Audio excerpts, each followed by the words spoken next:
Halo, selamat datang di channel Ruang Taktik. Di video kali ini, kita akan analisis big match bertajuk El Clasico yang mempertemukan Real Madrid versus Barcelona. Episode baru El Clasico jilid pertama musim ini menjadi milik Barcelona. Di hadapan publik Santiago Bernabeu, mereka sukses mempermalukan sang tuan rumah dengan kemenangan telak 4 gol tanpa balas. Di laga ini, anak asuh Hansi Flick tampil lebih dominan dengan 58% penguasaan bola. Mereka juga mendapatkan lebih banyak momentum dan menciptakan lebih banyak peluang. Kedua tim sempat bermain imbang 0-0 di paruh pertama. Pada 45 menit pertama ini, Madrid banyak ciptakan big chance dan sempat cetak 1 gol. Namun semuanya digagalkan oleh jebakan offset atau offset trap yang diterapkan oleh backline Barcelona.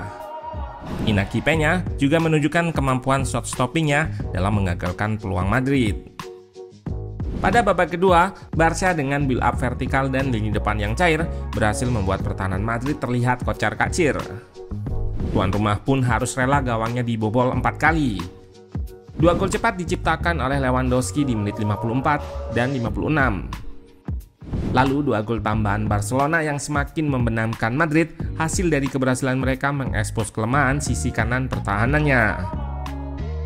Nah, penasaran dengan jalannya laga dari segi taktikal? Let's go, kita bahas sama-sama.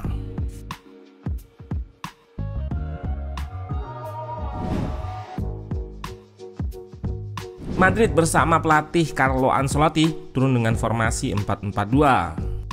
Seperti yang Ruang Taktik singgung di podcast preview, Madrid musim ini belum menemukan pakem andalannya. Di 3 laga terakhir, mereka selalu menggunakan 4 formasi berbeda. Di antaranya 4-4-2 Diamond versus Celta Vigo dengan Bellingham di pos nomor 10, 4-3-3 versus Dortmund dengan 3 penyerang di depan, dan ganti ke formasi 4-4-2 flat di laga ini. Pada starting line up, Madrid tidak diperkuat Courtois yang cedera, posisinya digantikan Lunin. Di lini belakang, Militao dan Rudiger sebagai duet center back, Ferland Mendy dan Vasquez di pos fullback. Di tengah, Tchouaméni dan Valverde jadi central midfielder, diapit Jude Bellingham sebagai gelandang sebelah kanan dan Camavinga di kiri. 2 penyerang eksplosif Vinicius Junior dan Mbappe jadi tumpuan di lini depan. Sementara itu, tim tamu Barcelona bersama Hansi Flick tetap dengan pakem andalannya 4-2-3-1. Tidak ada perubahan di susunan starting 11 dari laga sebelumnya melawan Bayern Munchen. Di depan, Lewandowski ditopang Yamal dan Rafinha di pos winger, dan Fermin Lopez di pos nomor 10. Di tengah, Casado dan Pedri jadi double pivot. Di belakang, Pau Cubarsí dan Inigo Martinez mengisi pos center back bersama Jules Koundé dan Balde di pos fullback. Barcelona menerapkan set play build up yang secara garis besar mirip dengan apa yang mereka lakukan di laga sebelumnya melawan Bayern. Mereka membentuk struktur 3 pemain di belakang dengan 2 center back plus 1 kiper dan 2 fullback melebar maksimal untuk renggangkan blok press Madrid. 2 pivot di lini tengah di man marking oleh 2 gelandang. Tim asal Katalan ini nggak banyak melakukan sirkulasi. Hanya 1 kali umpan ke samping dan center back langsung melepaskan umpan progresi ke depan. Targetnya adalah ruang antar lini, di mana umpan progresi ini bisa disambut oleh salah satu dari 3 penyerang yang mengekspos ruang antar lini tersebut.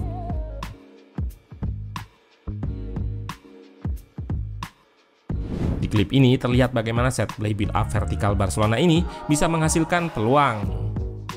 3 versus 2 di lini pertama, 2 fullback lebar maksimal, dan 2 pivot plus gelandang serang yang di man marking.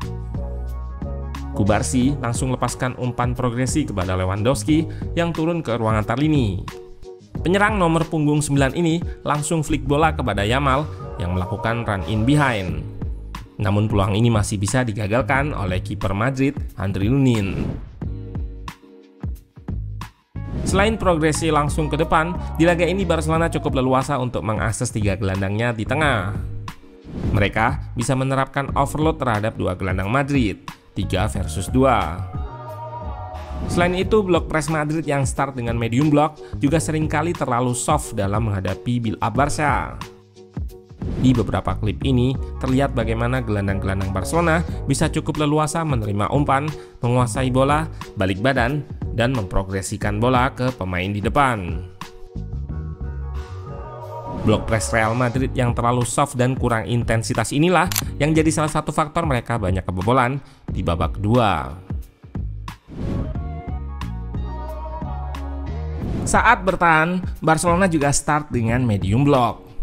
Bedanya, mereka bisa menerapkan pressing yang lebih intens. Struktur blok pressnya cukup adaptif, dari 4-2-3-1 bisa jadi 4-2-4 dan 4-2-2-2. Dua pivotnya selalu berdekatan dengan backline di belakang. Ketika menerapkan blok press 4-2-2-2, Yamal akan narrow ke tengah, sehingga terbuka ruang di area kelebaran. Jika Madrid sirkulasi ke pemain di area kosong ini, Koundé akan step up untuk mempersempit ruang, diikuti backline yang bergeser. Dengan blok press Barcelona yang lebih intens ini, Madrid lebih sering lepaskan progresi long ball langsung ke depan yang nggak cukup efektif karena lebih sering gagal. Di belakang, sudah ruang taktik prediksi sebelumnya bahwa Hansi Flick bakal menerapkan high defensive line atau garis pertahanan tinggi. Cara bertahan seperti ini memang cukup beresiko tinggi karena meninggalkan banyak ruang di belakang backline. Namun Hansi Flick sudah cukup memperhitungkan hal ini. Mereka juga sudah menyiapkan langkah antisipasinya. Terbukti di laga ini, Madrid sering melakukan serangan dengan melepaskan umpan ke Mbappe yang berlari ke ruang di belakang backline. Namun, Barcelona bisa menggagalkannya dengan offside trap atau jebakan offside. Cara ini bukan hal yang mudah karena pemain belakang harus punya chemistry, kekompakan, dan fokus yang tinggi untuk bisa membaca pergerakan lawan dan menarik garis offside dengan timing yang tepat. Di laga ini, Madrid kena offside 12 kali, termasuk 1 gol yang dianulir di babak pertama. Mbappe sendiri 8 kali. Di awal babak kedua, Hansi Flick melakukan pergantian dengan menarik Fermin Lopez digantikan oleh Frenkie de Jong dan Pedri didorong lebih ke depan. Pada babak kedua ini, salah satu pivot Barcelona sering turun ke belakang, seperti yang dilakukan De Jong di klip ini. Barca cetak gol pertama di menit 54. Proses gol ini bermula dari Casado yang drop sejajar dua center back di belakang. Selain Casado yang drop, ada juga Rafinha yang invert ke half space. Di sini terlihat blok press Madrid yang terlalu soft, sehingga Casado bisa dengan mudah melakukan dribble melewati garis tengah. Positioning Rafinha yang invert sukses menarik Militao.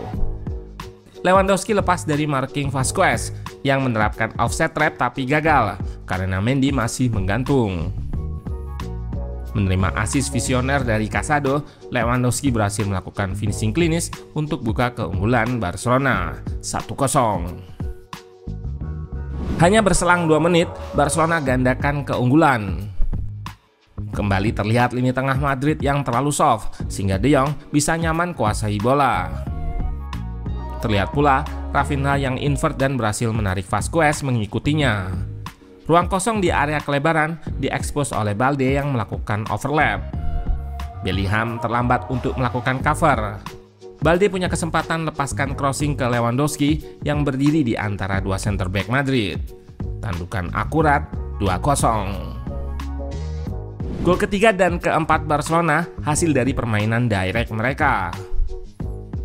Di gol ketiga, Rafinha dan kawan-kawan menerapkan struktur build up yang rendah untuk invite press dan Inaki Peña lepaskan long ball ke depan.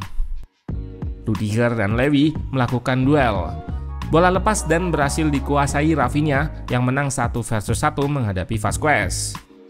Lini belakang Madrid hanya menyisakan Mendy menghadapi Rafinha dan Yamal. Bola diberikan kepada Yamal, dan dengan finishing ciamik, wonderkid timnas Spanyol ini lepaskan tembakan yang diarahkan di atas Lunin dengan keras. 3-0, Madrid semakin terpuruk. Gol keempat prosesnya hampir sama. Kali ini giliran Inigo Martinez yang lagi-lagi nggak dipres dan punya kesempatan untuk lepaskan long ball ke depan. Terlihat bagaimana kocar-kacirnya backline Madrid menghadapi positioning 4 penyerang Barcelona. Saat 3 back step up, Vázquez justru mundur mengikuti Rafinha. Dan tentu saja, ia kalah lagi di situasi 1 versus 1 menghadapi winger Brasil ini yang punya kecepatan dan kelincahan. Pemain bernomor punggung 11 ini pun berhasil menyelesaikan peluang dengan melakukan chip melewati Lunin. Barcelona berhasil menang dengan skor telak. Kemenangan ini jadi yang ketiga kalinya pada musim ini Barcelona bisa menang telak atas lawan-lawannya. Sebelumnya ada Sevilla dan Bayern. Kali ini giliran Madrid yang jadi korban keganasan mereka. Dan bagi Real Madrid, kekalahan yang menyesakan ini jadi alarm berbahaya. Sejauh ini mereka memang belum menemukan pakem andalan dengan masuknya Mbappe. Hasil laga ini menjadikan Barcelona kokoh di puncak klasemen dengan keunggulan 6 poin dari Real Madrid.